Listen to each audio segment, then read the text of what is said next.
The capsule plummeted through Earth's atmosphere, alarms blaring as Alara desperately tried to stabilize its descent. This was supposed to be a simple reconnaissance mission: observe, gather data, return.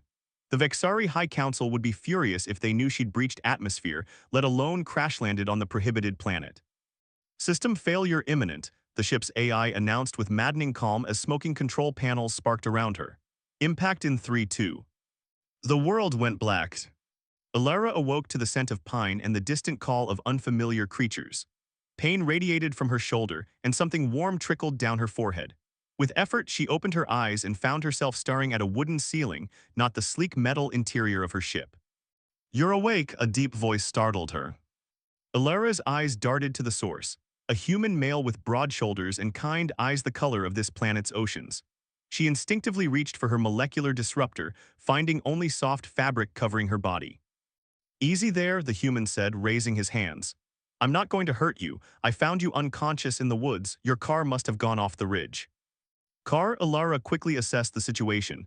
He hadn't found her ship, just her body thrown clear in the crash. A fortunate misunderstanding. "Thank you," she whispered, her translator implant converting her thoughts to the local language. "Where am I?" "My cabin, name's Marcus Thorne, Park Ranger." He approached slowly, offering a steaming mug. "Nearest hospital is 3 hours away and the storms made the roads impassable. Thought it best to bring you here until it passes." Alara accepted the drink cautiously, her six-fingered hands concealed beneath blankets. The warm liquid soothed her parched throat, tasting of unfamiliar herbs. "I'm Alina," she improvised, using a name close enough to her own that she'd respond naturally. "Thank you for helping me." Marcus nodded. "That's quite a unique accent you've got. Where are you from?" "Far away," she replied truthfully. "I was traveling, studying the area." "Researcher." "Something like that." Alara attempted to sit up, wincing as pain shot through her ribs. "Careful," Marcus said, moving quickly to her side. His hands were gentle as they steadied her, and Alara felt an unexpected flutter in her chest at his touch. Physical contact was rare among her people, reserved only for medical necessity or reproduction. "You've got 3 bruised ribs and a nasty concussion," he explained. "You should rest." As night fell, Marcus built a fire in the stone hearth. The dancing flames cast a warm glow across the small cabin.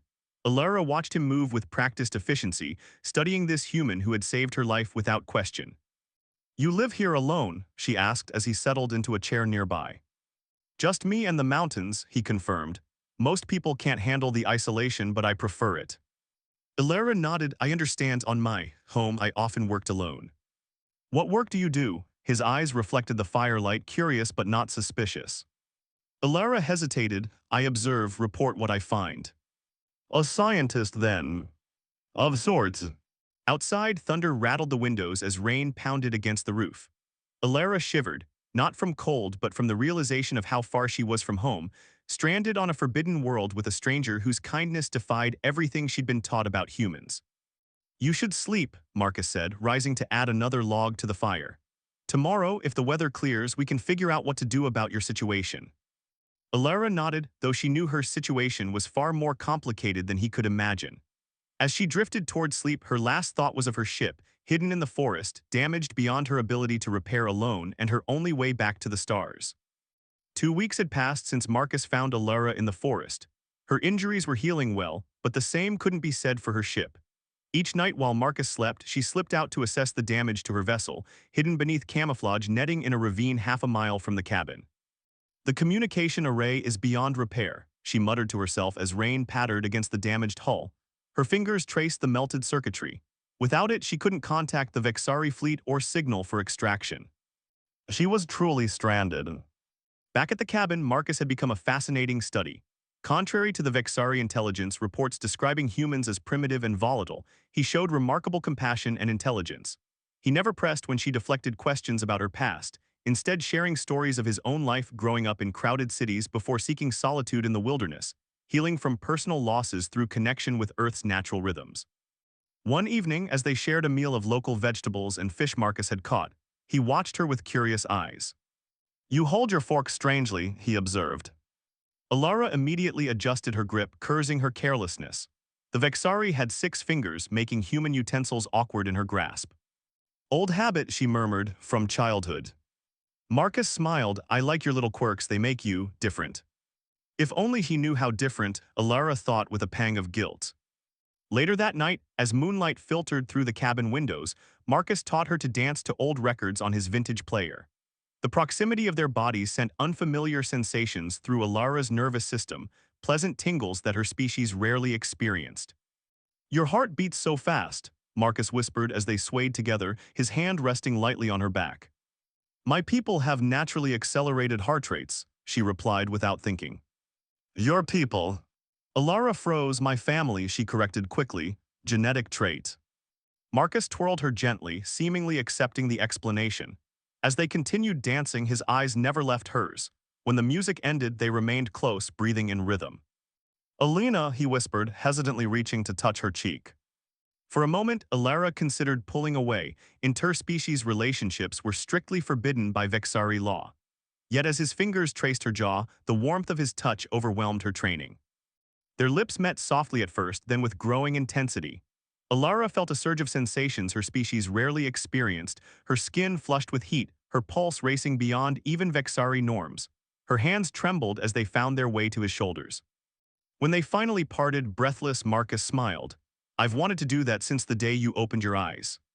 Alara's response caught in her throat. She was falling in love with a human, committing the gravest violation of Vexari protocol. Worse, she was living a lie. The truth would eventually emerge, and when it did, everything would change. That night, unable to sleep, Alara gazed at the stars visible through the cabin skylight. Somewhere up there, her people continued their silent observation of Earth, unaware they had lost one of their own, not to death, but to something far more dangerous. Love. The government agents arrived at dawn. Alara woke to the sound of helicopters hovering above the tree line. Through the window, she saw black SUVs navigating the forest road toward the cabin. "Marcus," she whispered urgently, shaking him awake. "Someone's coming." He was instantly alert. "Stay here," he instructed, pulling on clothes and grabbing his ranger jacket. "I'll handle this." From the bedroom, Alara listened as Marcus met the agents on the porch. Their voices carried through the thin walls. "We're tracking an unidentified object that crashed in this area 3 weeks ago," a stern voice explained. "Satellite imagery shows the impact point is within your jurisdiction." "I patrol these woods daily," Marcus replied evenly. "Haven't seen anything unusual." "We have authorization to search the entire area," the agent persisted, "including private residences." Alara's blood ran cold. They would find her ship, and when they did, they would search for its pilot. Her mind raced through options. She could flee into the forest, but they would catch her. She could fight. Her species was stronger than humans, but harming them would only confirm their fears about extraterrestrial life. There was only one choice. When Marcus returned inside, his face was tight with concern. "They're searching the property. I couldn't stop them." Alara took his hands. "Marcus, I need to tell you something impossible." His expression softened. "Alina, whatever it is." "That's not my name," she interrupted, heart pounding. "My name is Alara. I'm not from another country. I'm from another world." She slowly removed the dermal patch behind her ear, the one that controlled her appearance modulator. Her skin shifted from human peachy tan to its natural iridescent blue. Her eyes, previously brown, revealed their true violet hue with vertical pupils. Her concealed sixth fingers emerged on each hand. Marcus stumbled backward, his face a mask of shock. "What the?" "The crash they're looking for was my scout ship," she explained quickly. "I was sent to observe Earth from orbit, but something went wrong. I never meant to make contact." She waited for his fear, his disgust, his betrayal. Instead, after a long moment, he stepped forward and cautiously touched her blue-tinged cheek. "I knew there was something different about you," he whispered. "I just didn't expect this." Outside, voices grew closer as agents combed the property. "They can't find me," Alara said urgently. "My people have strict protocols about contamination. If they discover official contact has been made." "I won't let them take you," Marcus promised. His acceptance, immediate and complete, brought tears to Alara's eyes, another human trait she'd acquired during her time on Earth. He quickly formulated a plan, leading her through a trapdoor beneath the cabin's main room into a root cellar below. "Stay here," he whispered. "I'll get rid of them." Hours later, after convincing the agents to search elsewhere, Marcus returned to find Alara huddled in the darkness. "They're gone for now," he said, helping her up. "But they'll be back with better equipment. We need to move your ship." That night, under the cover of darkness, they worked together to relocate the damaged vessel deeper into the wilderness. As they camouflaged it with branches and leaves, their hands brushed together, human and alien united in purpose. "Why aren't you afraid of me?" Alara finally asked. Marcus looked at her, moonlight illuminating his face. "Because I know who you are," he answered. "The stars you come from don't change that." He pulled her close, his lips finding hers in the darkness. This time, Alara didn't hold back. Their bodies pressed together, transcending the vast differences between their worlds. After nearly 2 months on Earth, Alara had finally repaired her communication device. The government search had moved to other sectors, giving them breathing room, but she knew it wouldn't last. Sooner or later, they would return with more sophisticated equipment. She sat cross-legged on the cabin floor, the alien device humming softly before her. Marcus watched from the doorway, his expression unreadable. "Will it work?" he asked quietly. "I believe so," she replied.